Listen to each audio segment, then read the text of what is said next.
Welcome to Sculpture Studios. We have a Welsh themed piece of sculpture here, inspired by some family friends way down in the UK's smallest city of St David's, as the final resting place for the patron saint of Wales, and with the flag being the dragon he slayed in the Welsh stories, we're going to be creating a red Welsh dragon, or rather a Draegoch, but you might need to check my pronunciation on that one, and not to be confused with the word Grai, which means wife, so let's hope I got that one right. Anyway, we've collaborated a few different images together, and what we're doing is taking different parts of each dragon that we like the look of to form the final aesthetically pleasing design that you can see here. We want to create something with a nice stable base, so it's going to be sitting on some rocks. The wings are going to be kept roughly within the perimeter of the base footprint, so people can't bump into them too easily, and tiny tweaks like the classic triangular tongue depicted in the Welsh flag. This is going to be carved from polystyrene with a blanket coat of glass fibre and rendered to resemble a red stone-like finish. Chris is going to be doing the initial blocking out, and nothing would be complete without some terrible project-related jokes to annoy him with. Hope you scaled it up correctly, Chris. Just gonna have to grab this project by the horns, isn't you, really? It's going to be a drag, this project, eh, Chris? It's going to drag on. You know what they say? No smoke without fire. I'm winging it.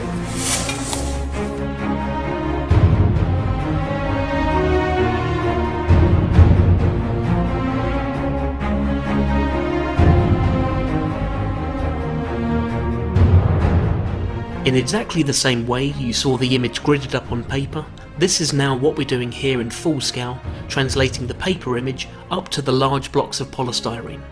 For some jobs, we felt it's necessary to go down a CNC machine cutting route, and this is where we've needed to get something made deadly accurate.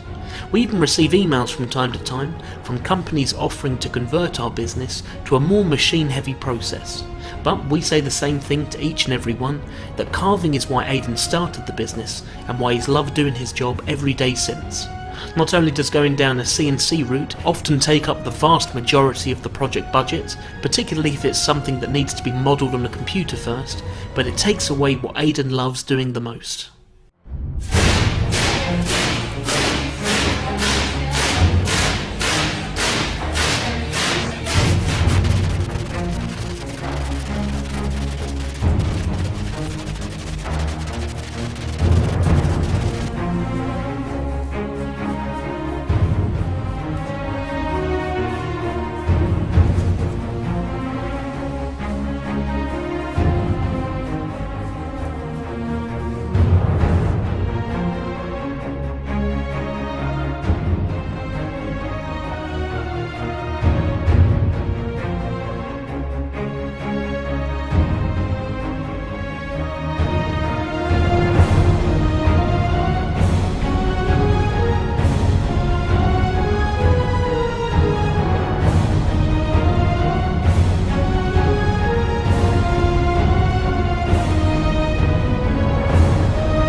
All of the carving is being done using the usual handheld hot wires, nail brushes, wire brushes, and then down to smaller tools like knives and stonemason rifflers for the finer detail. We're going over the larger body sections and creating scales that blend seamlessly into areas without scales like the wings, the throat and the chest. We're cutting the detail slightly deeper, as the blanket coat of glass fibre over the top will soften the detail slightly, and this definition can also be accentuated in the artwork later on. We've created the right arm in an upright position, so the dragon can hold a Welsh flag, so he's basically going to be holding a self-portrait of himself. Though we had the image we photoshopped at the beginning of the job as a base inspiration, the parts that you can't make out in an image, or that are open to interpretation, are carved freely from imagination. As it's our own creation, I guess everything is open to interpretation, especially as there's no definitive way for a dragon to look, so we're just going with what looks good, muscles and scales in the right places, chuck on a couple of wings and some horns, and you've got a dragon. Once we're happy with the carving, everything is then sanded down to a smoother finish to lose the polystyrene bead texture. This way it's then ready to go over with our sticky back tinfoil, which gives the polystyrene a protective barrier against the resin on top.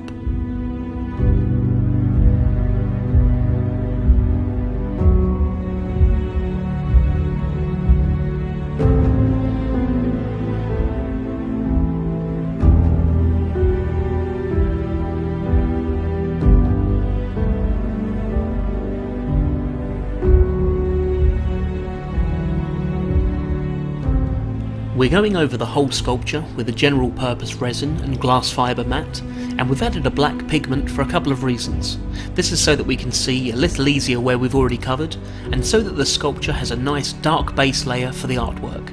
Eventually, Aiden's going to be going over with an airbrush to deepen the dark spots on the sculpture and give the whole piece a more theatrical 3D feel.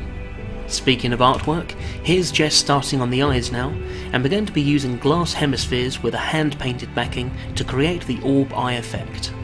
Once we've built the fiberglass up to a strong enough thickness, a couple of ounces in thickness in this case, we go over with a flexible concrete render. Like the foil, this is one of the materials we use that we're asked a lot about. You've seen it numerous times in our previous projects, and it's a sprayable, air-drying concrete mix, and the word flexible refers to the fact that it can expand and retract in the heat slightly, as opposed to being actually elastic or bendy. So as a thin render on top, it's good for outside use, for a finishing texture, and a tiny bit of added strength. And there's Kevin. Great, thanks Kev. Aiden's now using a variety of methods to build the artwork up in layers to create this rough stone-like effect. A dusting using a spray gun to get the base layer colours on quickly, a splatter brush technique with a stick, and even down to something as small as a toothbrush size for the more detailed areas, and from a distance this creates a perfect blend to resemble rock, and up close you can see all the surprising amount of colours that's often integrated into real stone. This is the same way you would have multiple pigments in the colour of your skin. As mentioned earlier, Aiden's now accentuating all the detail using an airbrush.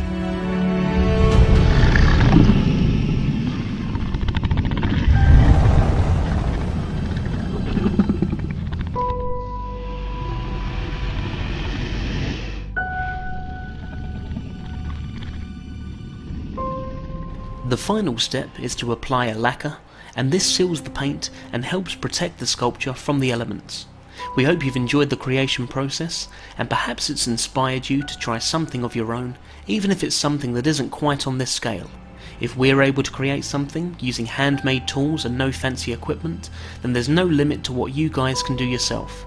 We'd like to thank Chris for coming in and helping with the initial carve, and to all those Welsh people out there, apologies for not speaking much Welsh in this video. You'd think, considering I've just come back from Llanfair Pwll Gwyn Githgo Gara Wendrovis Santasilio Gogogoch, you'd think I'd probably know a little bit more. Please feel free to leave any comments below, as they're always appreciated, and hit the subscribe button for our latest videos.